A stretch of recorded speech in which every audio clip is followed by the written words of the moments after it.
Good morning po sa lahat ng mga kaditi nationwide from Luzon, Visayas, and Mindanao. Sa lahat po ng mga reviewees natin, nag-prepare po for the upcoming criminologist licensure examination. Magandang umaga po sa inyo and welcome po sa Bitcoin. Sa lahat din po ng mga self-reviewees, good luck po sa inyo. I hope you can pass the board examination. Yung nagsusumika po para maipasa ang board examination, may prayer po sa lahat. Ang advice ko po sa lahat ng nag-prepare for the upcoming criminologist licensure examination, minimum hours natin na 6 hours. Believe po ako sa mga kadete who can make a review, nag-aaral po 10 hours, 12 hours. Meron nga mga kadete natin nagre-review in a day 14 hours. Yun po ang kailanganin natin. Porsigido po tayo sa pagpasa po ng board examination. Sigurado po ang Panginoon po is looking on our effort and initiative in the preparation for the board examination. My prayer po sa lahat na mag-take ng board exam. Mga kadete, continuation po ito sa professional conduct and ethical standards na subject. Part 2 po. Pangalawang part. Nung unang part mga kadete, pinag-usapan po natin yung mga definition of terms saka yung mga technicalities in this definition. Ang sa episode po na ito, pag-usapan po natin yung Code of Ethical and Professional Conduct of Philippine Registered Criminologists. May tatlong area po yan. Yung tinatawag nating duties to the society, pangalawa yung duties to the criminology profession, tsaka yung pangatlo po is duty to the clients. Ang lahat po ng mga provisions dito under sa code, mga self-explanatory lang yan.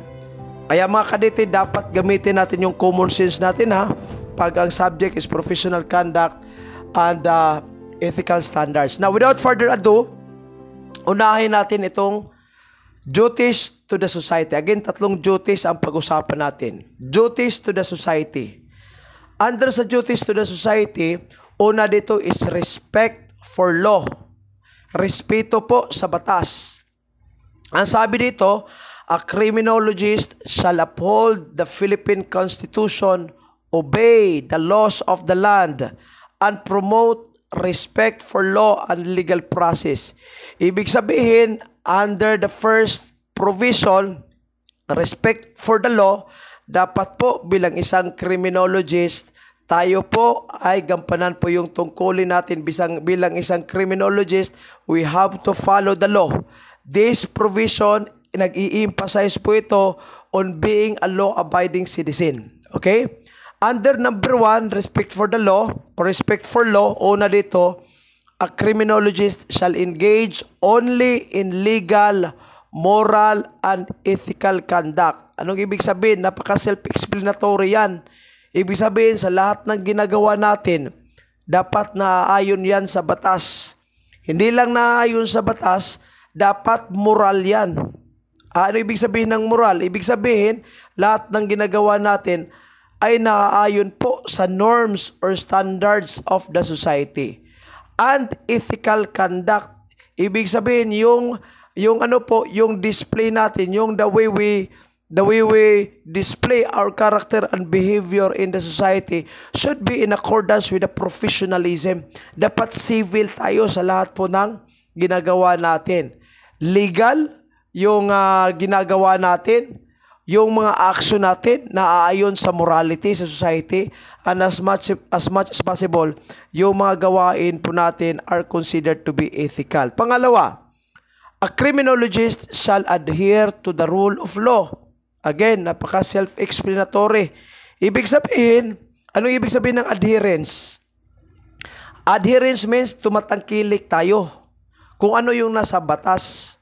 Ito mga kadete, ang ganda-ganda po ng mga theories, mga principle under the duties to the society. Imagine, adherence to the rule of law. Pero sometimes, naging criminologist tayo pa po ang siyang naging the first person who breaks the law. Especially yung nasa law enforcement, di ba?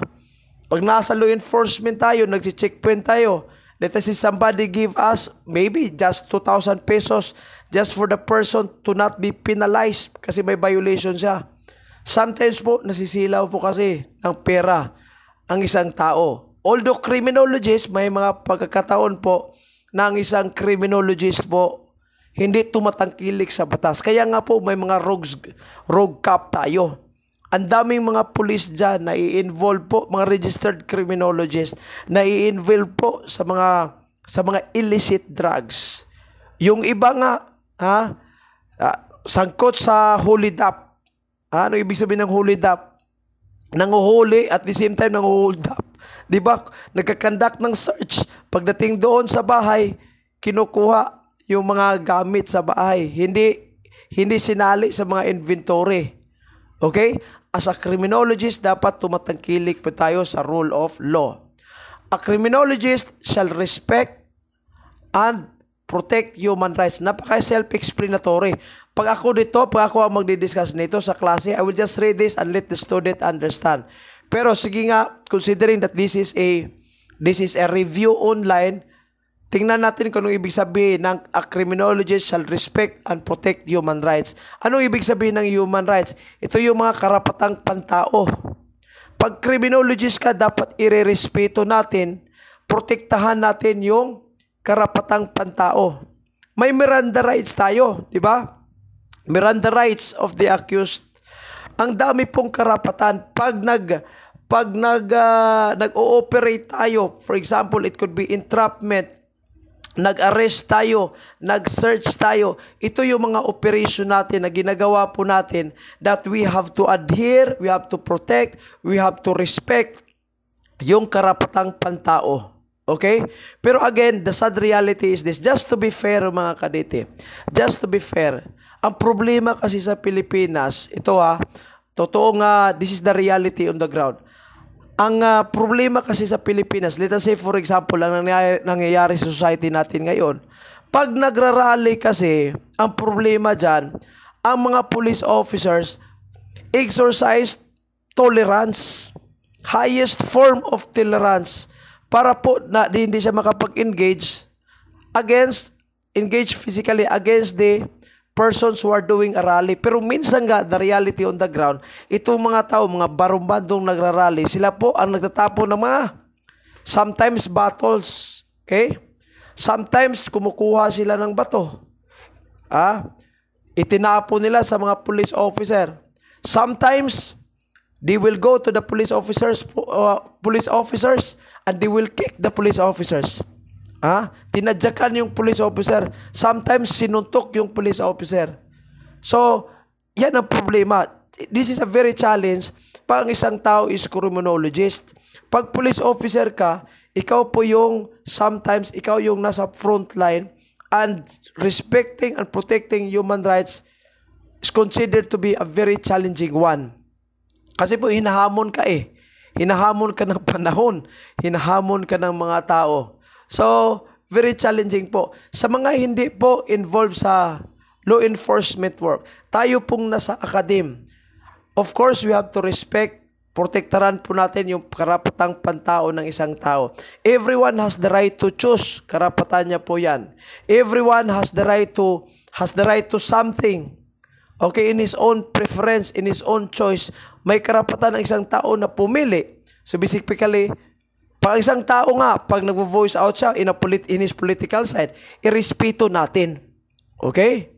Sa mga criminologist dyan, nagagalit pag ang isang criminologist are against a political figure. Pag hindi na-align yung political view niya with the political view of the other person, sometimes nagagalit tayo, di ba?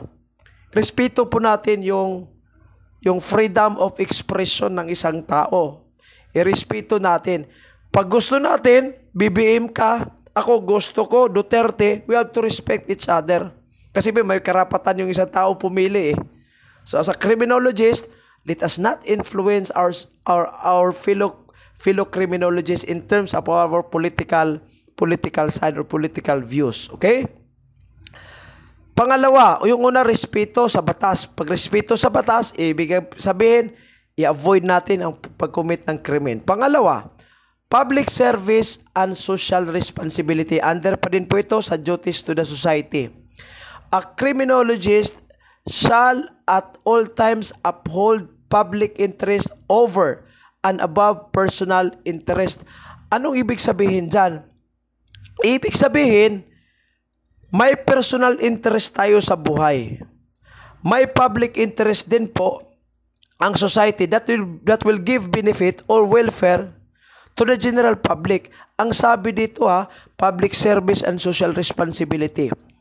We have to prioritize yung interest ng community or yung interest ng society over our personal interest.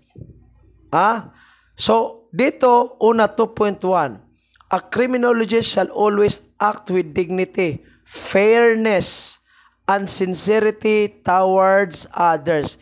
Ibig sabihin, dapat lahat ng ginagawa natin may dignidad. Dapat patas, walang diskriminasyon.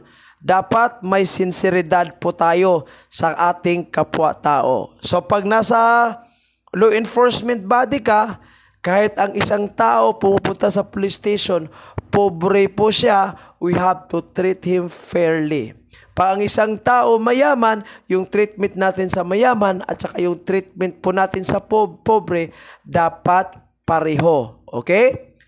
Pag may personal interest po tayo, tapos may interest din po, kaya nga ang mga police officers natin servant of the community. Servant of the community kasi pinaprioritize nila po yung kapakanan ng publiko. Pag mag-earthquake, pag mag-earthquake, sometimes pinaprioritize pa ng mga police officers yung mga duty nila. Diba? Nagjo-duty sila kahit may mga sariling kailanganin din po yung mga pamilya nila. Okay? Sila sacrifice nila yung oras nila sa pamilya just to serve the public. Ito yung mga magagandang behavior, magagandang acts of our police officers serving with dignity, with sincerity towards the public. Pero ang importante dito under 2.1, dapat just tayo, dapat fair tayo, walang diskriminasyon. Pangalawa, a criminologist shall act as role model to the community in instilling respect for the rule of law and the profession. Dalawa dito. Dapat role model ka, hindi ikaw yung unang pasaway dyan, Brad, sa community. Pag registered criminologist ka, ikaw yung pangunahing salot sa lipunan, ikaw yung nagli-lead sa sugal, nako, problema yan. You have to act as a role model sa isang community in terms of pagrespeto sa batas. Okay? Hindi ikaw dapat yung model sa pag-violate ng batas. Pangalawa, dapat role model ka din sa community in terms of instilling respect sa sa profession natin. Okay? These are big words, mga kadete. Respeto sa profession natin. Tayo mga criminologist tayo. Kayong nasa anong region kayo dyan, nagpapataasan kayo ng ihi dyan. Kung sino ang mas magaling, lahat naman tayo magaling Lahat ng lecturers magaling in their own way. Okay? Bakit kailangan magpapataasan tayo ng ihi? If a person commits a mistake, ito po ang gagawin ninyo. Pag isang lecturer nagkamali sa isang review lecture, ang gagawin nyo po, you have to give him a personal chat. Magbigay ka ng personal chat, sabihan mo, sir, pasensya na po pero nagkamali ka. I think this is the correct one. Hindi po tayo pwedeng magbabangayan po sa social media, magpapataasan po tayo ng ihi. Because that is not actually a good example. Dapat magandang model po tayo. Pag gumagamit tayo ng mga expletives, pinuputang ina natin yung mga estudyante, nako, role model po tayo. Pag may nagkamali ang isang tao, ang gagawin po natin, we have to tap the back of that person and we say, bye, Brad, sir, parang mali yung yung toro on this specific area. Pag philo-criminologist, mga kadete, kadugo po natin yan. Blood for blood, flesh for flesh. Ibig sabihin, tayo po ay magkakapatid. Respetuhin po natin yung profession natin, yung registered criminologist pa naman tayo. Yung criminology profession natin, dapat tayo yung may kasangga tayo. Yung fellow criminologist natin, dapat yun po ang magiging companion natin. Yun po dapat ang kasangga natin in times of situations or in different situations that we tend to commit mistake. Okay? Respeto sa profession. Magmahalan po tayo. Kaya nga tinatawanan tayo ng ibang profession Tinatawanan tayo. One review center against another review center. Ako nga, yung post ko sa Facebook, there is a review center. Ginawa nila, nag-screenshot sila sa post ko. Tapos, pagkatapos ng screenshot sa post ko, inilagay sa kanilang Facebook page. Sinabihan ako doon ng mga staff na mukha akong dinosaur. My goodness. That my way of teaching is already considered to be ineffective kasi daw, sabi nila, I'm already old. Wala pa namang puting buhok, di ba? I'm still young. Di ba? Paus lang. Paus kasi po, I just arrived from the whole day lecture sa isang review center. Pero again, respeto po tayo. Mga kapatid, mga kapamilya, we have to respect each other. Please, at the end of the day, no matter how much we earn in this world, kahit gaano ka pa kasikat, Brad, sa social media, kahit gaano pa karaming pera, kahit gaano pa karaming enrollee sa review center mo, at the end of the day, pag nagpirma si Mr. Wate, pag nagpirma si Mr. Earthworm, nako, paldong-paldo ka, you will be buried 6 feet below the ground. Kaya ako sa inyo, be humble. Let us respect our profession. Okay? Respetuhin natin yung profession natin. Sunod, public service and social responsibility. Under public service and social responsibility pa lang po tayo. 2.3, a criminologist shall extend prompt. Ano ibig sabihin ng prompt? Immediate. Okay? ASAP, as soon as possible. Courteous. Dapat may courtesy and efficient service to the public without discrimination. Anong ibig sabihin dyan? Dapat immediate po yung pagtulong natin sa kapwa. Pagbigay ng intsaktong serbisyo sa publiko, wala pong diskriminasyon. Pobre man or mayaman, literate man or illiterate, maganda man o pangit, criminologist man or non-criminologist, isa pong responsibility natin to extend our assistance to the society. 2.4, a criminologist shall acknowledge one's social responsibility and strive to contribute to the well-being of the people and the society through, anong ibig sabihin dyan? Research. Dapat mag-research or nakapag-contribute tayo through instruction or nakapag-contribute tayo through extension. May community extension tayo, di ba, sa academe? Or makapag-contribute tayo sa pag-practice ng sarili nating profession. So, anong una dyan? We have to contribute to the well-being, yung kapakanan ng publiko. Sa anong pamamaraan? Pag-research. Kaya nga, ang isa sa mga responsibility ng mga academicians is to conduct research. Kaya tinatawag yung iba, pag nasa mataas na academic rank, tinatawag silang professor. Okay? Yung professor po, mataas po yan. Isang mataas na ranko compared to instructor. Yung mga professor, ito yung mga taong paldong-paldo na po sa research. Ang ganda-ganda po magbigay ng gumagawa ng mga research. Okay? Nagbibigay tayo ng kapakanan sa publiko through the conduct of research. Kaya nga po, nakaka-awkward pag isang tao ay tatawaging professor. Yung professor po is an academic rank. Ito po yung mga tao that are very good in terms of research. Nagpapublish sila online.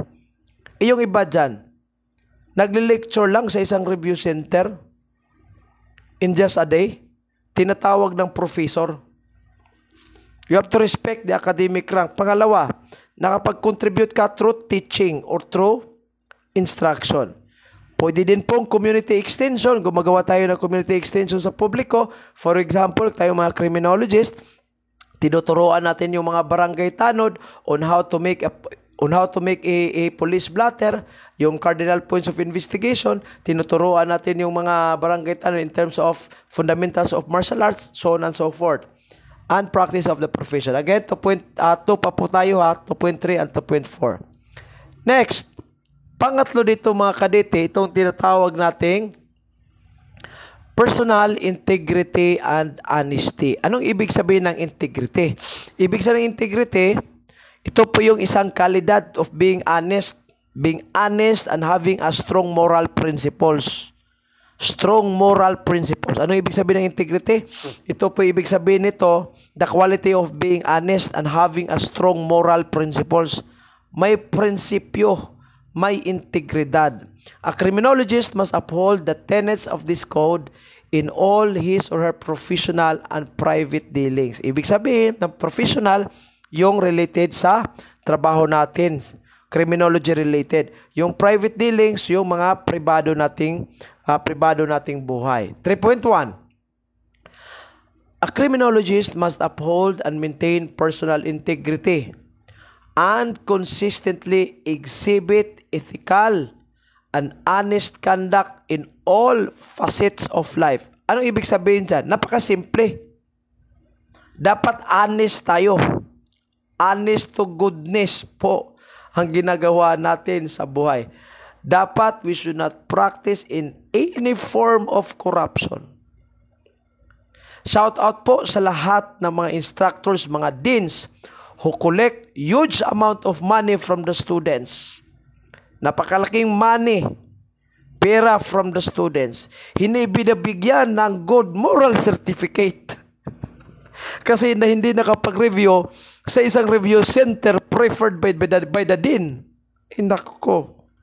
Sa form of dishonesty. Yung mga instructors na mga registered criminologists, nagbibigay tayo ng photocopy sa mga examination sheets natin. Tapos, we oblige students to pay. Tapos, para makapaglikom tayo ng pera, makapag-frappe tayo, anong ginawa natin? Isang page, supposedly, ang photocopy, ang cost dyan is 80 cents to 1 peso. Pero sumisingil tayo ng 5 pesos per page. Nako, ang sarap yung suntukin. Ay, nako. We have to exhibit ethical and honest. Dapat honest tayo. Ito mga kadite tayo, pag naging na tayo, police officer or saan man kayong lupalop ng mundo pumupunta, pag po tayo, kahit hindi tayo registered criminologist, dapat in all our dealings, dapat naayon po yan kung ano yung moralidad. Dapat honest po tayo all the time. Okay? Kasi pag pag isang tao dishonest, gusto mong makauna lagi, gusto mong maging mayaman in not a good way, that's not good. Okay? That's not good. Why? Because at the end of the day, mga kadete, we will all die. We're all passerby in this world. We are just nomads in this world. Judgment day will come. A day of reckoning will come. And all of your deeds in this world will be reckoned, will be counted. Why do you have to become wealthy? By means of illegal ways. Yung mga kapatiran natin dyan sa law enforcement, PDEA, PDEG, Philippine National Police, pag nakakuha tayo ng bultong-bultong methamphetamine hydrochloride or shabu, sometimes ang nakuha natin 1 kilo. Pero ang dinideclare natin is just half kilo. Kinurakot natin yung another half. Nakapag-confiscate tayo ng 1 million. Ang dineclare natin sa evidence is only 200,000. Nakapag-income tayo in an honest way, 800,000. Do you really think that the judgment or the day of reckoning will not come? Pag namatay tayo, wala yan.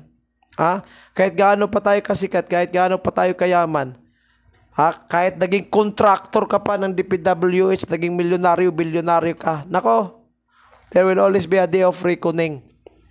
Dapat honest. Pangalawa, 3.2. A criminologist shall avoid mispresentation of professional qualification or experience and shall not make statements or engage in conduct that could undermine the integrity of the profession. Ano ibig sabihin ng mispresentation of professional qualification? Ito po yung ini-exaggerate natin yung mga credentials natin. We exaggerate our credentials. For example, we claim to have a degree. we claim to be considered to be a certified, or we claim to have a training, where in fact, wala, paldo. Hindi totoo. Or may training nga, o sige, let us say, nakapag-training nga sa isang institution, pero at the end of the day, after 1 month, nakalimutan naman kung ano yung nakukuha sa training. 'Di ba? Naging specialized ka sa forensic science. Ang tanong, how good are you in that specialization? O baka naman, nag-doctorate ka, nagma-master's degree ka, but you have that degree for compliance only. Naku, marami po. Master's degree, nagagalit. Doctorate degree, nagagalit pag yung estudyante tinatawag silang sir or ma'am. Gusto nila talagang doc. Ay nako. Talagang gusto ang tawag ng mga estudyante sa kanya, doc. Kasi pag yung estudyante magsasabing ma'am or sir, magagalit siya. Kasi gusto niya, doc. Ay nako. There's no need. There's no need. Mispresentation of professional qualification. Nasobraan ka, Brad, sa hangin. Totoo nga, nakapag-graduate ka ng doctorate degree. But please spare me. Kahit pag nakapag-graduate ka pa ng doctorate degree o nag-master's degree ka pa, Brad, yung intellectual capacity mo will always stay the same. Abante ka lang sa anong qualification? Sa 4 years or sa 2 years kung ilang taon ka man nag-aaral. Abante ka lang sa transcript of record. If we will talk, let us say, doctorate degree. Hindi ibig sabihin, pag nakapag-graduate ng doctorate degree, ang gagaling na. The doctorate degree can enhance learning, pero sometimes ginagamit ito for compliance only. Yung mga iba dyan, hindi nga nagsiseryoso sa pag-doctorate o pag-master's degree. Okay? Ang ibig sabihin ng mispresentation of professional qualification, ito mga kadete. Una, when we claim to have something where in fact we do not have. When we claim to have a training where in fact we do not have. When we claim that we are certified where in fact we do not have. But I'd like to assume that even if we have the training but we do not get out something from the training, or even if we graduate on a particular degree but we were not able to have this academic stamina to amplify our intellectual capacity, that can still be considered as mispresentation, in my own opinion. Sunod, a criminologist shall avoid any conflict of interest that could compromise professional integrity or create the appearance of impropriety. O ito, marami pong matatamaan dito mga kadete. Conflict of interest. Anong ibig sabihin ng conflict of interest? For example, nagwo-work ka in a criminal case, tapos yung close friend mo or family member is involved. Because of personal ties, sometimes the decision would become bias. Ikaw yung investigator na assign. And it so happened that by coincidence, yung involved isang party dyan, barkada mo or classmate mo. Magiging conflict of interest yan. Kasi darating ang panahon, nabigyan mo yung pabor, yung barkada mo who is involved into crime. And sometimes, you discriminate the victim. O yun po ang ibig sabihin dyan. Conflict of interest yan na makapag-compromise sa professional integrity natin or create the appearance, ibig sabihin ng impropriety, improper, napaka-improper. Okay? Yung iba naman dyan, let us say, if we will apply this in the academy, naging instructor tayo, or okay lang yung instructor pag mapa-part-time, pero let us say, for example, we are holding an administrative position. Tapos, may isang competitor na eskwelahan. Nag-apply ka doon as a part-time instructor. In the university manual, that is also considered as a conflict of interest. Okay? So, we should avoid conflict of interest in as much as possible. Sunod, Punta naman tayo, tapos na tayo sa duties to the society. Nako, napaka ano lang nito, napaka easy to understand. Ang kailangan lang dito mga kadete, common sense lang. Common sense. Pangalawa, duties to the criminology profession. Ito naman, yung mga tungkulin natin sa profession mismo. Una, advocacy for the criminology profession. The criminology profession is imbued with public interest and is reserved to those who are qualified to practice the same. Anong ibig sabihin nito? Yung pag-practice po sa criminology profession, ito po'y nakareserba lamang sa mga taong kwalipikado sa pag-practice sa criminology profession. Okay? Ang kriminolohiya po is actually designed para po sa welfare, para po sa interest ng publiko. 1.1. A criminologist shall protect the profession from persons who are not qualified to practice the profession as provided for under existing laws, rules, and regulations. Anong ibig sabihin nito? Pag alam natin ng isang tao hindi naman kwalipikado, dapat we should be the one to probably tell or to disclose the same to public authorities. Di ba? For example, under Republic Act 11131, ang dapat makapagturo sa mga subjects sa criminology, especially yung mga major subjects, dapat yung mga registered criminologist lang. Pero sometimes, pinapaturo natin yung hindi kwalipikado. Hindi pa R-crim. Sometimes nga, yung subject na, let us say for example, human behavior and victimology, pinapaturo natin sa mga psychologist. Well, to be fair, yung psychologist, they have the background about human behavior. Pero ang nakasaalag lang po sa batas, dapat po ang magtuturo dyan yung mga criminologist. Dapat tayo pong mga R-Crim, registered criminologist, we should do everything to protect the profession from all those persons na hindi po kwalipikado to practice the profession. Pangalawa, a criminologist shall manifest enthusiasm and dedication for the profession. Ano ibig sabihin ng enthusiasm? Yung parang interesado ka, excited ka. Okay? Excited ka to practice the profession. Dedication, ibig sabihin, committed ka sa profession mo bilang isang criminologist. Enthusiasm, dapat hindi ka pagpalawsi-lawsi. Dapat excited ka, with interest ka sa profession bilang isang criminologist. A criminologist shall faithfully observe the oath of professionals and the oath of membership of the AIPO. Ano yung AIPO mga kadito? Ito yung Accredited Integrated Professional Organization. In part 1 po, ang AIPO po natin is yung PCAP or the Professional Criminologist Association, Professional Criminologist Association of the Philippines or PCAP. So dapat po i-observe natin yung oath. Ano ba yung mga oath natin? Yung mga panunumpa natin sa professional, pati na yung panunumpa natin as a member of the PCAP. 1.4, a criminologist in the law enforcement agency shall abide by the universally accepted code of ethics for law enforcement officials. Pag-usapan natin later on yung code of ethics for law enforcement officials and the specific code of ethics of the relevant enforcement agencies in complementation with the mandates of this code. Anong ibig sabihin?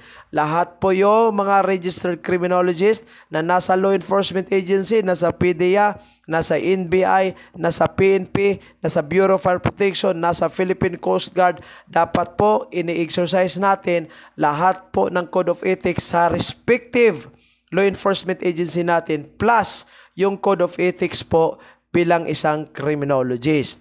1.5, a criminologist who is a researcher and or author shall not engage in plagiarism. Hay nako. Napaka klaro niyan. Take a look. Kayo mga kadete, Siguro nagagalingan kayo sa mga author, no? Pumunta kayo sa library, kukuha kayo ng isang libro written by this person. Try to type a paragraph coming from that book. Type it in Google. Pagdating doon, I tell you, some of the books, I'm not saying all, some of the books, copy-paste po sa Google. Okay? Naka-copy-paste. Sometimes, yung mga ano natin dyan, yung mga, may mga ano tayo, may mga estudyante tayo, nagre-research. Nagre-research yung mga estudyante natin. Pagkatapos ng research sa estudyante, tayo yung nagpa-publish. Kahit wala naman tayong contribution. Okay? Pero ang pinaka-common nito, I'm not talking about research staff. I'm not talking about crediting the advisor in the research. What I am trying to say is, mga libro na ginagawa natin, mga research na ginagawa natin, dapat hindi po naka-plagiarize yan. It is okay to cite. Okay? It is okay to copy. But make sure, number one, we paraphrase it. And make sure, number two, we cite the author of the research that we are going to cite or the book that we are going to cite. Dapat walang plagiarism and other acts of copyright infringement, and maintain the highest level of honesty and integrity at all times. Minsan nga, yung mga PowerPoint presentation ko mga kadete, binibigay ko yan sa mga instructors, sa mga teachers po natin. And I'm very glad na yung binibigyan ko po, nagbibigay ng credit when they use it in front of an audience. Magandang ano po yan, isang magandang asal ng isang criminologist. Okay? So lahat po ng ginagawa natin, pag nagre-report po tayo sa master's degree, nagre-report po tayo sa doctorate degree, yung PowerPoint presentation natin nga, yung PowerPoint slide natin, kung minsan nakalagay pa doon yung mga number galing sa Wikipedia Word for word, ay nako, naging teacher ka pa or instructor. Tinuturo natin plagiarism sa college, tayo mismo nagpa-plagiarize. Sa mga estudyante natin dyan, you have to practice honesty. Avoid plagiarism. Cite if there is a need for you to cite. Paraphrase if there is a need for you to paraphrase. Ang pinaka-common ngayon, nag-chat GPT na lang. Ay nako. 1.6. A criminologist who is a forensic practitioner shall maintain commitment to scientific principles and truth. Sino ba yung mga forensic practitioner natin? Ito yung mga question document examiner, ito yung mga experts sa fingerprint identification, sa police photography, forensic chemist, so on and so forth. Dapat po, i-maintain nila yung mga dedication nila sa scientific principles and truth. Kung ano yung tama, dapat yun po ang ipakita po natin pag nagwi-witness po tayo sa korte. Kung ano yung nakikita natin, dapat yun na yun. Okay? Next, 1.7. A criminologist who is in the field of industrial security and safety shall maintain vigilance in ensuring protection of life and property. Nako, sa mga criminologists natin dyan na naging security guard. Being a security guard is also a noble profession. Ito ang para sa inyo. Huwag po kayo magpatulog-tulog dyan. Dapat you have to maintain vigilance. Ensuring protection of life and property. Pag ang duty nyo, Brad, graveyard shift kayo, ay nako, huwag kayong matulog. Sabi dito, maintain vigilance. Hindi lang yung na-assign sa graveyard shift. Pag isa kang criminologist, na-assign ka, daytime duty mo, dapat vigilant ka. Hindi ka dapat magpalawsi-lawsi. Okay? Dapat, what do we mean by vigilant? Dapat you are very meticulous, you are very active, you are very prompt in knowing whether there is an impending threat. Yun po. Vigilance. 1.8. A criminologist shall act with professionalism and treat all individuals with respeto at saka integridad. Lahat ng tao, rerespetuhin po natin. Ganito mga kadete Prinsipyo ko kasi ganito Ako, sinisiraan ako ng isang review center. I'm just trying to be honest with you.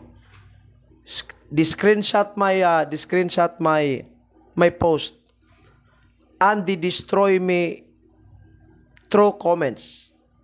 Pero, never did I respond to any comment. I do not do anything bad against them, but I never, when they created a post against me, a screenshot, and then they discredited me in public in the social media, never did I respond even a single dot. Why? Kasi po, mantra ko, when the dog is barking, silence is the best answer. When the dog is barking, you should not bark back. Kasi if you will bark back, you are also a dog. Okay? Minsan may mga criminologists walang respeto sa fellow criminologist. May mga criminologists walang respeto sa kapwa tao. Okay? Sometimes ini-insulto. Sometimes yung isang tao nagkamali, put that person to shame in public. Di ba? Nagpapataasan ng ihi. Hindi naman mga magaling. Hindi naman magagaling. Ha? Papataasan ng ihi. Walang respeto. Walang integridad. Makikita nyo po ang isang taong walang respeto, walang integridad by the fruits of their deeds. Makikita nyo yan sa lahat ng mga gawain nila. Ha? Pa-hype-hype pa kayo sa social media. Nako. Talbog kayo sa 1.8 ha. 1.9. A criminologist shall demonstrate a strong commitment to the profession by actively participating and contributing in various related programs and activities. Ano? Sa Professional Regulation Commission. Ano sabi dito? May responsibility pala tayo. Sabi ng duties to the criminology profession, lahat ng yung mga activities po sa PRC, dapat committed tayo, magpa-participate tayo, makapag-contribute tayo sa mga programa sa PRC. Pero pasensya na po sa PRC kung minsan may mga criminologists tayo po na talagang kapos po sa pera. Hindi ibig sabihin na nakapagtrabaho ang isang tao sa isang police agency. Hindi ibig sabihin ng isang tao nakapagtrabaho as a Philippine Coast Guard. Hindi ibig sabihin ng isang tao criminologist naging academician. It does not actually automatically translate to good compensation. To be fair, may mga criminologist tayo, may mga trabaho nga. Pero bugbog sarado po sa financial support to their parents, to their family, to their loved ones. Kaya nga po, ang mga police officers natin, napakaliit lang ng sweldo due to loan. Okay? May mga academicians tayo, ang liliit na lang ng sweldo kasi po naka-loan. And sometimes, financial resources could hinder us from participating these activities. Pero ang sabi dito kung maaari, pag may extra money tayo, dapat makapag-contribute tayo sa mga activities sa PRC. Pangalawa, pati na po yung sa board ng criminology. At saka yung sa PCAP, yung accredited Integrated Professional Organization, yung sa PCAP natin. Dapat magpa-participate tayo, active po tayo, o yung iba dyan, di ba? Marami po ang nagko-complain about the COGS, yung Certificate of Good Moral Standing, di ba? But we will just wait. Tingnan natin kung ano mangyayari dyan.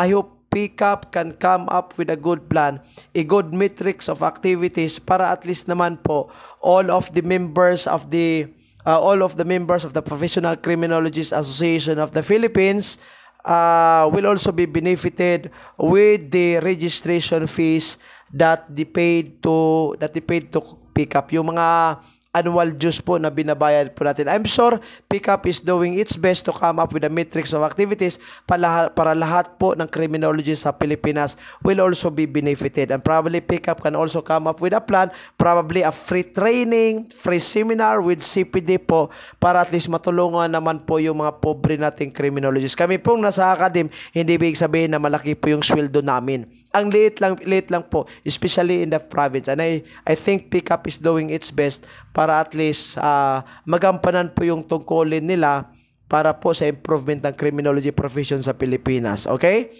So, tayo po, dapat magpa-participate tayo. May mga local conventions, may mga national conventions tayo, organized, spearheaded by the PCAP, dapat tayo po ay magpa-participate dyan. 1.10, a criminologist shall maintain independence from any pressure or influence that could compromise the integrity of the profession.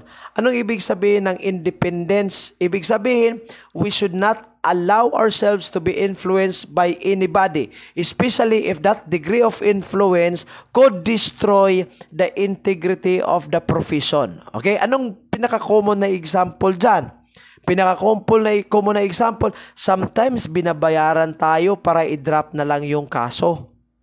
Tayo isang investigator, binabayaran tayo ng isang mayayaman na tao just to let that case be dropped from the records. Okay? Ang tanong ngayon, ano po ba ang response natin sa mga challenges na mga ganyan? Dapat independent tayo, kahit may pressure, kahit may influence, dapat it should not be something that will compromise our integrity of the profession. Yung nasa government, di ba? Yung nasa highest, yung nasa government, sometimes kung sino yung nasa taas, kung sino yung nasa pangulo, sino yung presidente, yun pumapanig yung mga views natin. Nagagalit tayo pag may isang other criminologist whose political views is not in line with ours. Kasi nga tayo, napaka-loyal kasi administration ni blah blah blah. And we do not like somebody na mag-disagree sa atin. We should allow freedom of expression. Okay? Allow freedom of expression. Do not challenge a fellow criminologist on a debate knowing that that person is not aligned in terms of political views. If you are a lawyer na criminologist, makipagdebate ka sa isang master's degree lang because yung isang master's degree, maka Duterte, ikaw maka Marcos, nako. It's not a good example. Sunod. Duties to the criminology profession. Number 2, demeanor towards professional colleagues.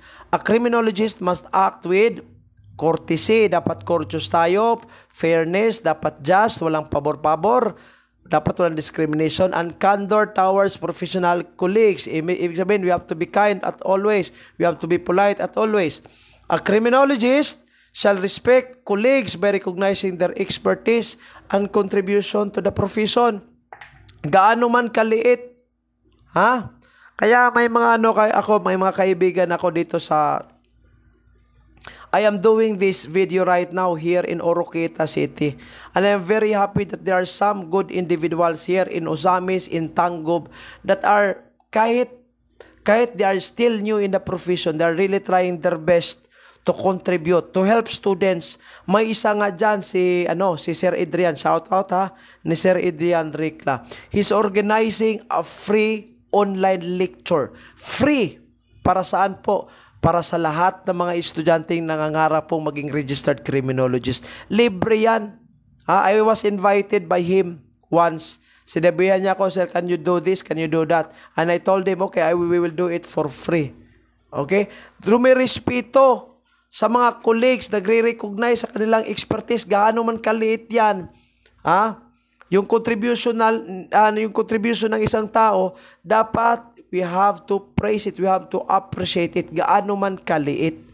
Okay? Pag nagkamali, normal lang yan, mga kadete. Do not be shy if you commit a mistake.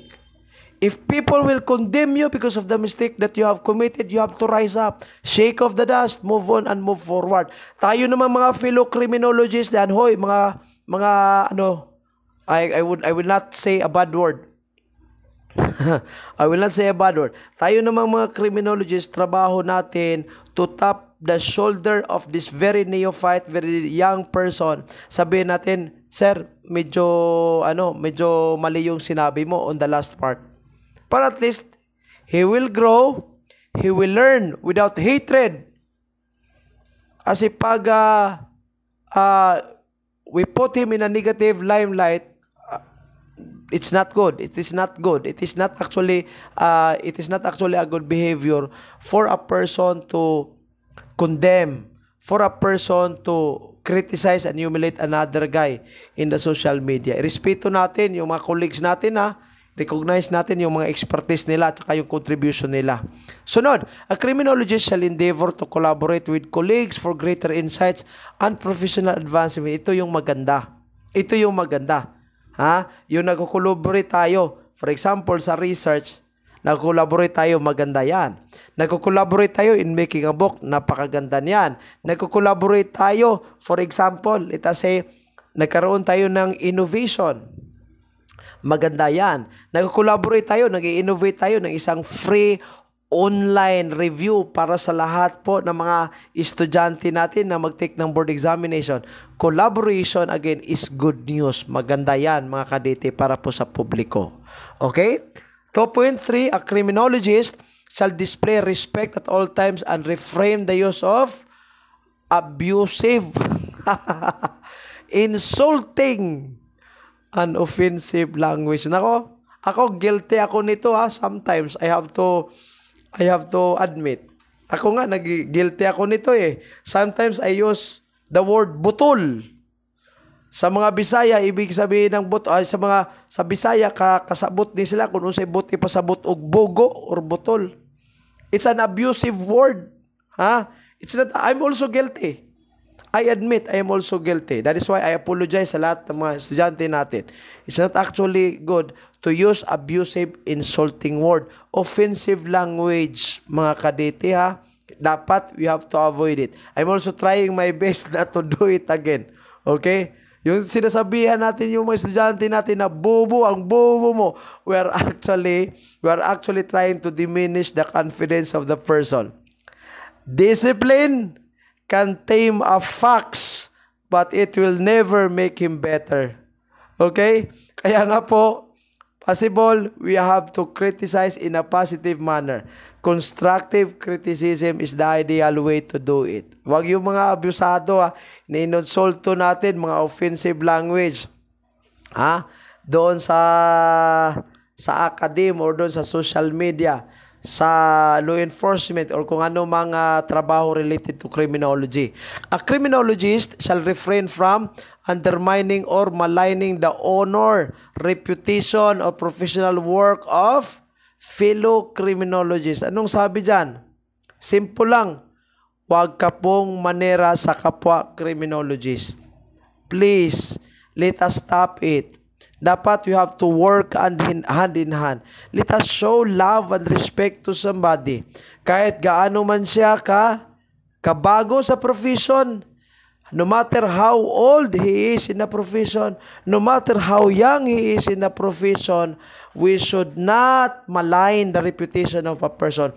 Huwag po nating siraan ang isang tao. Para tayong miyembro dyan ni Marites. Huwag po tayong magmamarites, mga kadete.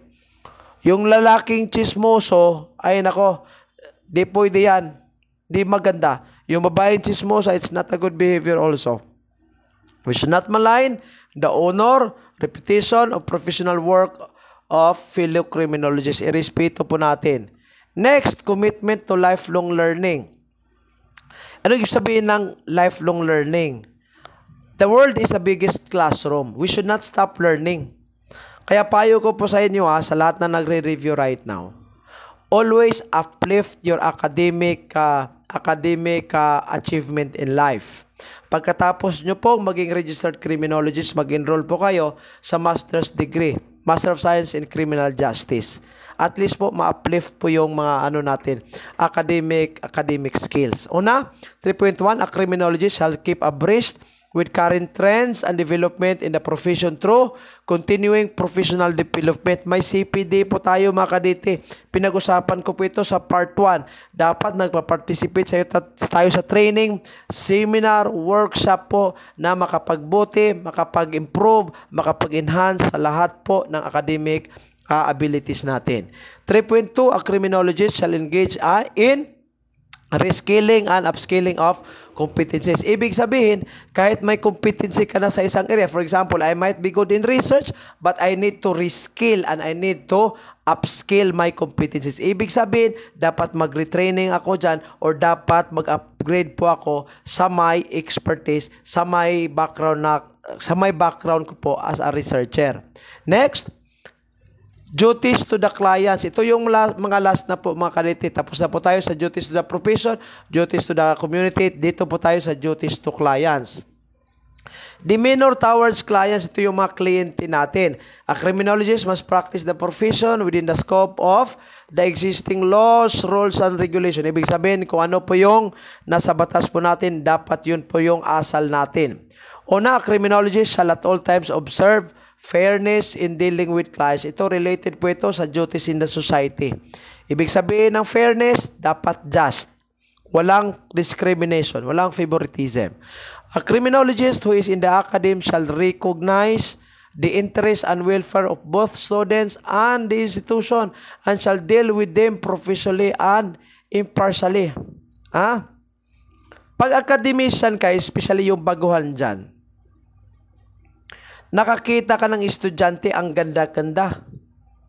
Kasi maganda, binigyan mo ng malaking grades. Yung isang bata, medyo dihado sa pagmumukha, binigyan mo ng 75 lang. Or, yung estudyante, sip-sip siguro, nadala ka sa sip-sip, binigyan mo ng malaking grado kasi that person is close to you. That is not a good practice. Under 1.2. Pangalawa dito, dapat i-recognize natin yung interest ng isang tao. Tsaka yung welfare, yung kapakanan ng mga estudyante, pati na po yung sa institution. Ano ba yung ibig sabihin ng welfare, kapakanan?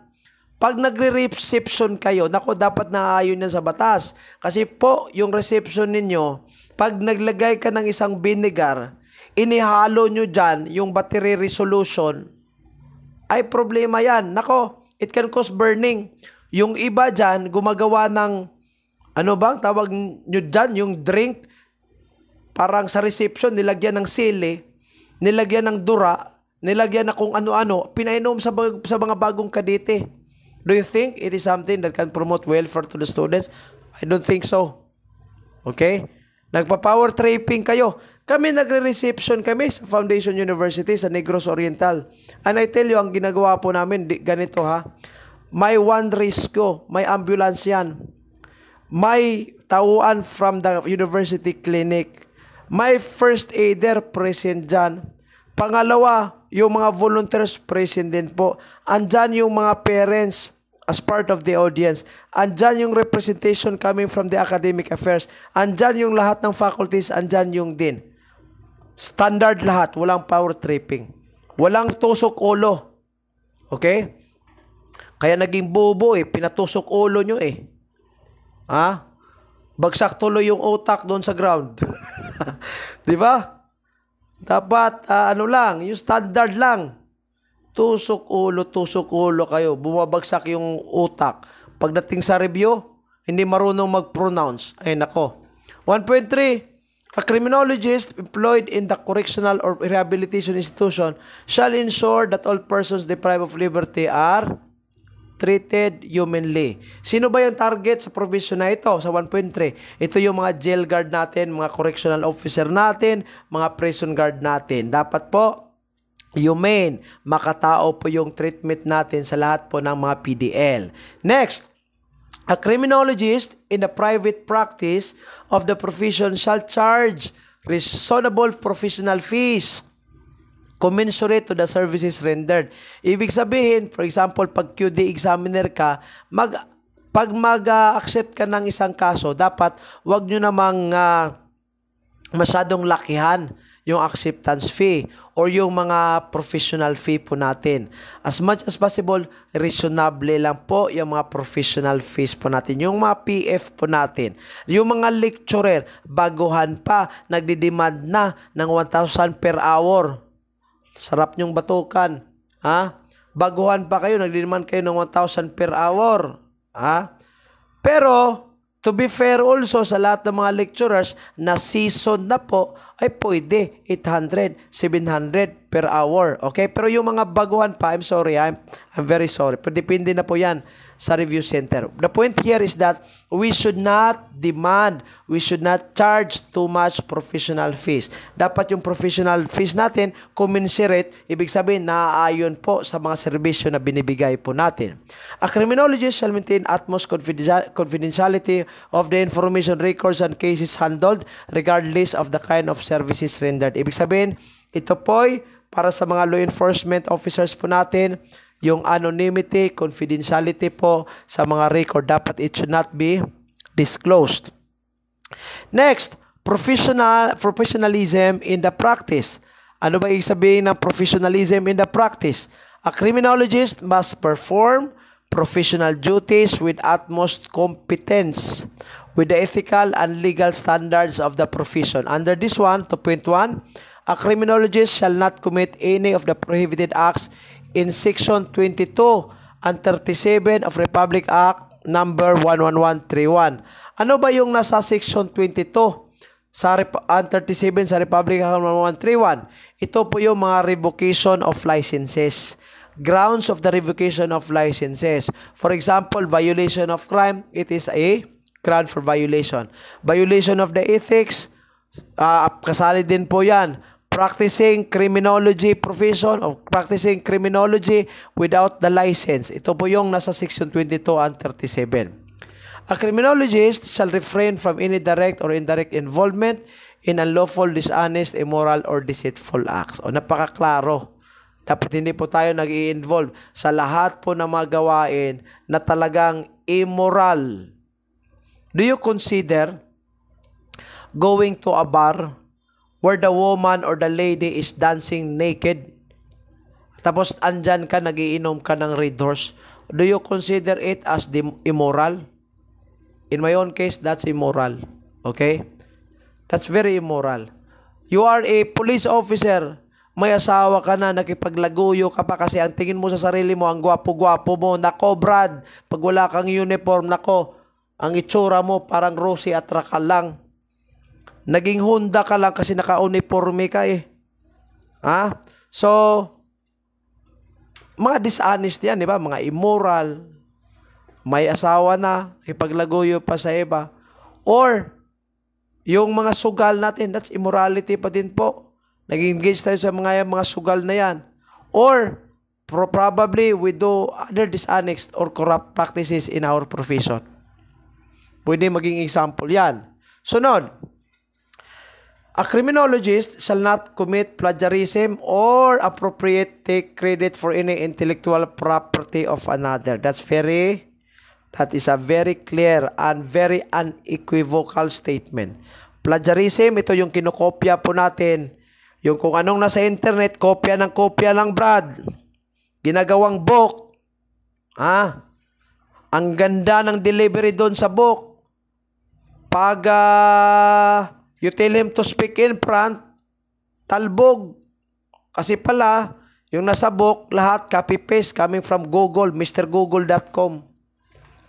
A criminologist shall refrain from using or abetting the use of any false, fraudulent, misleading, deceptive, undignified, and unfair statement or claim regarding professional qualification or services. Anong ibig sabihin dyan? When we claim on something which we are not. Okay? We claim to be good, but in reality we are not. Just be humble. Kung anong meron ka, yun na yun. Do not pretend that you are a graduate. In fact, you are not a graduate of a doctorate degree. Okay? Fraudulent, you pretend. Ibig sabihin ng fraudulent, something that is considered to be lying. False, mali, misleading, deceptive, undignified, unfair statement, or claim regarding professional qualification or services. You pretend to be someone who is in reality you are not. A criminologist shall not assign or delegate to non-criminologists the performance of any contractual obligation involving professional services or tasks that are exclusively within the purview of practice of criminology. Ibig sabihin, mga kadete ito nangyari ito. A teacher designating somebody to teach on his behalf. Okay? Pag criminology subject yan, dapat registered criminologist ang magtuturo. Do not assign or delegate somebody to teach on your behalf. Nag-a-absent ka, tapos nag-a-assign ka lang ng isang tao para mag-teach on your behalf. Yung tao na yan, hindi naman criminologist. You let him perform on something na hindi naman dapat para sa kanya. Okay, dapat ikaw yon. So, example po yan sa 2.4. Sunod. A criminologist shall not engage in any activity that may give rise to conflict of interest. I already discussed this a while ago. Related lang po yan. A criminologist shall not engage in a practice of the profession with, klarong-klaro, expired yung lisensya, suspended or revoked certificate of registration, professional identification card, or temporary special permit. Diba? Na-discuss ko na yan sa part 1. Hindi po, bawal po yan. Bawal na bawal po ang mapapractice sa criminology profession pag wala kang lisensya or pag expire yung PRC ID mo. Dapat i-renew mo yan. A criminologist shall not use the seal, pin, badge, professional title. Ano yung professional title natin? R, capital, then capital C, then small letter R, small letter I, tsaka small letter M, then period. Certificate of registration, ang professional identification card or other registered criminologist or temporary special permit issued to a foreign criminologist. Okay? Again, mga kadete, di po natin pwedeng gamitin yung mga pin, yung badge, pati na yung professional title, yung certificate of registration, pati na yung PRC ID sa isang criminologist din. Ibig sabihin, we pretend to be somebody. For example, ginamit natin yung PRC ID sa kakilala natin. Yung PRC ID number niya, yun ang ginamit natin para at least pagdating sa nang-a-apply tayo, parang kwalipikado tayo or we have to pretend na we are qualified. Ginamit natin yung PRC ID ng isang tao. Bawal po ang ganyang behavior. It is a violation under this section. Next, a criminologist shall not abet, tolerate, or allow the illegal practice of criminology by an unregistered or unauthorized person. Ito po, kasali din po ito sa previous na provision that we should protect our profession from anybody who is not authorized to practice it. A criminologist shall not secure through mispresentation or fraudulent means certificate of registration, professional identification card, temporary special permit, certificate of good standing, and other pertinent documents. Okay? Yung, ano ibig sabihin ng true mispresentation or fraudulent means? Ibig sabihin, yung mga pamamaraan po natin is considered to be not aligned with the code. Mali. Anything that is considered to be fraud. Anything that is considered to be deceiving. Mga tactics na ginagamit na considered as fraud or deceiving. Just for us to be given as permit. Just for us to be giving COGS. Or just for us to renew a license. Nag-fixer tayo. Fixer. Availing on the services of fixer is one example of this. Kasi bawal yan. May anti-red tape tayo eh. Okay? Or probably, sinusuhulan natin ang isang tao para makuha lang yung COGS, para may libre tayo. Pwede. A criminologist shall not impersonate another criminologist or a holder of temporary special permit in any of his or her dealings or transactions in an official capacity. Napakasimple, ang daling intindihin. Ibig sabihin dyan, you cannot use another person's identity. You cannot use his license. You cannot use his credentials to perform duties or gain benefits. Kasi ang credential na yan para sa kanya lang. Okay? Yon po lahat ang mga Code of Ethical and Professional Conduct of Philippine Registered Criminologists. Ang daling-dali po intindihin mga kadete, I tell you. Napakadali pong intindihin ng mga yan. You can even make your own interpretation of it. Okay? Now, punta tayo mga kadets sa Punta tayo mga kadets. This is the last part. Pero I'd like to dwell in this. Supposedly, hindi ko na to isali, but I'd like to put this under this episode. Administrative penalties and proceedings muna tayo. Okay? Ano ibig sabihin ng administrative penalties? Pwede tayong mawalan tayo ng lisensya nito pag guilty tayo, ha? Una, grave offenses. Pag grave offense po yung na-violate po natin, suspension of license to practice the profession for 2 years. Lahat ng mga ito, nagadepende po ito sa mga surrounding circumstances of the violation, ha? I'd like to repeat, depende po ito sa surrounding circumstances of the violation. So, grave offense yung na-commit niya, posible, suspension of the license for how many years? 2 taon. Or revocation of the license to practice the profession. Again, nagadepende po ito sa seriousness or mga circumstansya.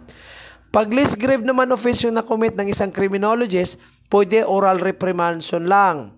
Pagagalitan siya, pwede din pong written reprimandation or suspension to practice the profession for a maximum of 2 years. Okay? Now, revocation or suspension of the certificate of registration and cancellation of temporary special permit, ang board po shall have the power upon notice and hearing to revoke or to suspend sa certificate of registration of a registered criminologist. Pwede din pong i-cancel yung temporary special permit. Sa part 1, pinag-usapan po natin kung ano yung qualification para sa temporary or special permit. Ito po yung mga permit na ginagamit o binibigay po sa mga foreign criminologist. Okay? Ano yung mga grounds na pwedeng masuspend or ma-revoke yung certificate of registration? O na, nag-violate ka sa provision ng Republic Act 1131, pati na yung implementing rules and regulation nito. Nag-violate tayo sa Code of Ethics, sa Code of Governance, yung Republic Act 6713, professional ethical standards sa lahat po ng government employees. Nako, kasali din dyan. Or policy of the board or the commission. Pangalawa, pwede din pong ma-revoke, pwedeng masuspend yung certificate of registration natin pag convicted po tayo sa krimen with finality involving moral turpitude. Ano ibig sabihin dyan? Hindi lahat ng krimen against moral turpitude. Okay? Ito yung, ibig sabihin ng against moral turpitude, ito yung mga krimen na makikita natin sa Revised Penal Code. For example, pag murder, that's a crime against moral turpitude. Pero let us say, failure to wear helmet, hindi nag-helmet while driving. Is it a crime? It is a crime. Mapinalize tayo dyan. Pero pag yung isang tao nag-violate, hindi siya nag-wear ng helmet, is it a crime against moral turpitude? Ang sagot, hindi. Okay? Dito dapat conviction with crime, ha, against moral turpitude. Pangalawa, dapat ang krimen nito, yung conviction is with finality na. Ibig sabihin, final na talaga, hindi na siya pwede makapag-appeal. Ibig sabihin, for example, nakomit yung krimen sa MTC, nakomit yung krimen sa MTC yung trial, guilty yung accused, nag-appeal siya sa RTC. Pag sa RTC, guilty pa din, nag-appeal siya sa Court of Appeals. Pagdating sa Court of Appeals, guilty pa din, nag-appeal siya last doon sa Supreme Court. Pagdating sa Supreme Court, final na po yan. Hindi na pwede mag-appeal. So, dapat yung with finality yung conviction at saka crimes against moral turpitude. Okay? Next. Perpetration or use of fraud in obtaining one's certificate of registration, professional identification card, or temporary special permit. Or, ibig sabihin nito, gumagamit ka ng panluloko para makakuha ka lang ng certificate of registration. Okay? Letter D, gross incompetence, negligence, ignorance, resulting to death or injury of a person or damage to property. Ito, pwede itong ma-apply sa Philippine National Police. Okay? Next, non-renewal of the professional identification card. 6 na taon, mga kadete. Huwag kalimutan, pag naging registered criminologist na po kayo, every 3 years dapat nire-renew yung lisensya po natin. Pag hindi tayo nakapag-renew within 6 years, nako, pwedeng i-suspend, pwedeng i-revoke yung certificate of registration. Yung 2 consecutive renewal, 3 plus 3, kasi every renewal, 3 taon po yan. So, 3 plus 3, magkano? 6 na taon. So, 6 na taon, hindi ka nakapag-renew. That's equivalent to 2 consecutive renewal period. Pwedeng i-revoke, pwedeng i-cancel yung certificate of registration. Next, aiding or abetting the illegal practice of a non-registered criminologist by allowing the use of one certificate of registration and or professional identification card or temporary special permit. Ibig sabihin, tumutulong ka, nag-a-assist ka sa illegal practice ng isang tao na hindi naman criminologist. Gumagamit siya ng other credentials from other persons. Ikaw tumutulong ka, nag-a-assist ka sa kanyang illegal practice. It's a violation for the subject for revocation and cancellation for certificate of registration. Next, practicing the profession during the suspension from the practice. Di pwede. Pag suspended ka, hindi ka pwede mag-practice. Addiction to drugs. Sa mga addict dyan na criminologist, ay nako. Sa nalulong dyan sa alcohol. Impairing one's ability to practice the profession or a declaration by a court of competent jurisdiction that the registrant is of unsound mind. Okay lang uminom. Huwag lang magsobran. Pero kung uminom ka, naging alcoholic ka na naapektuhan na yung ability mo para sa pag-practice ng profession, yun ang problema. Pag umiinom ka, araw-araw umiinom ka, pero hindi naman affected yung ability mo to practice the profession, okay pa din yan mga kaditi. Goods pa din. Ha? Sa lahat ng mga lasinggero dyan, goods pa din. Ha? Pero ako sa inyo, ano bang makukuha sa pag-iinom? Naku, wala naman kayong makukuha dyan. It's a useless liquid. Pero pag you can do talking with your barkada by drinking, hala, bahala kayo sa buhay ninyo. Okay lang magiinom, basta hindi lang yun ma-affected yung ability nyo sa pag-practice sa profession. Pag naging alcoholic ka na, Brad, pumupunta ka ng korte, abogado ka, nako, lasing ka, hindi ka maging normal pag hindi ka nakainom, yun, affected na. Non-compliance with the CPD and IPO reasonable requirements as approved by the board unless one is exempted therefrom. Itong problema. Bakit may exemption? For the renewal of the professional identification card, I will not dwell on it because it is very something that I don't want to talk about. Pero ito lang I will only concentrate on non-compliance with the CPD. Ang CPD natin 45 yan. I also talk about CPD in part 1. So, dapat i-comply natin yung certificate of a continuing professional development. I-comply natin yan. 45 po in every renewal. At saka yung mga requirements sa pick-up. Yung mga annual dues natin, yung babayarin po natin. Okay? Again, I'd like to remind everyone na every year, dapat 15 units po ang continuing professional development natin. 15 times 3, that is equivalent to 45. Ibig sabihin na magre-renew po tayo, dapat may 45 units po tayo. But there is a move right now in the Senate. I hope it will be approved. Dapat burahin na po yung mga CPD na yan. Nako, it's a total waste of time, a total waste of money. Sunod, the board shall not register any successful applicant for registration who has been, pasado ka, pero hindi ka mabigyan ng certificate of registration. Bakit? Pasado ka sa board exam, napaldong-paldo mo yung board exam, Brad, laki ng grado mo. Pero ang problema, hindi ka makapag-process ng ID. Bakit? Convicted ka kasi ng krimen against moral turpitude.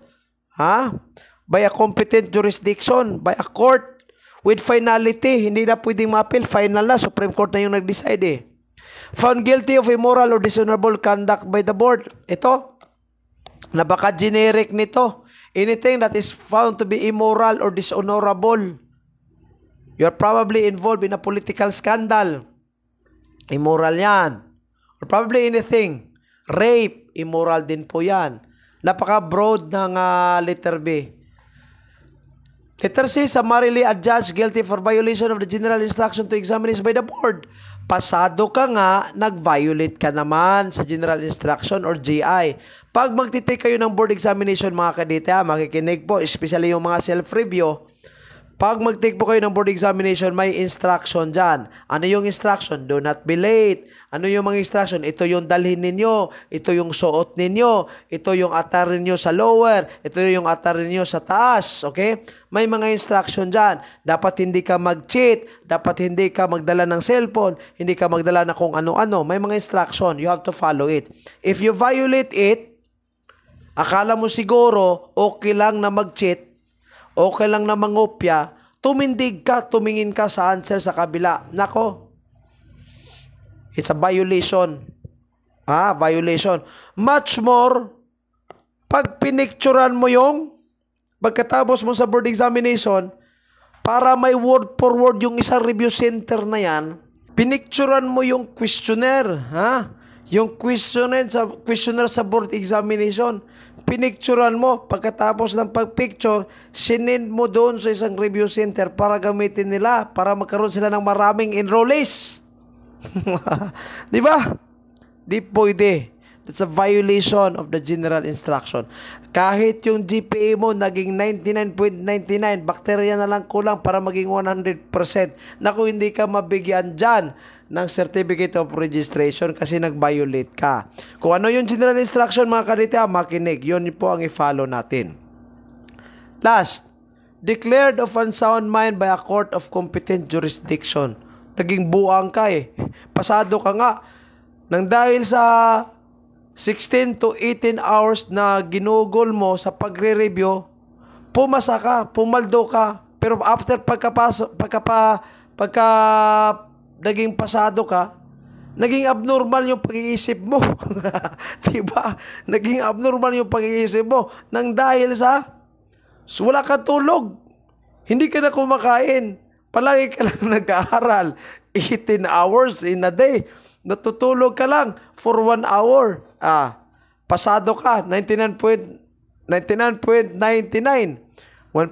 ay yung 0.1%. Bakterya na lang ang kulang, magiging 100% na.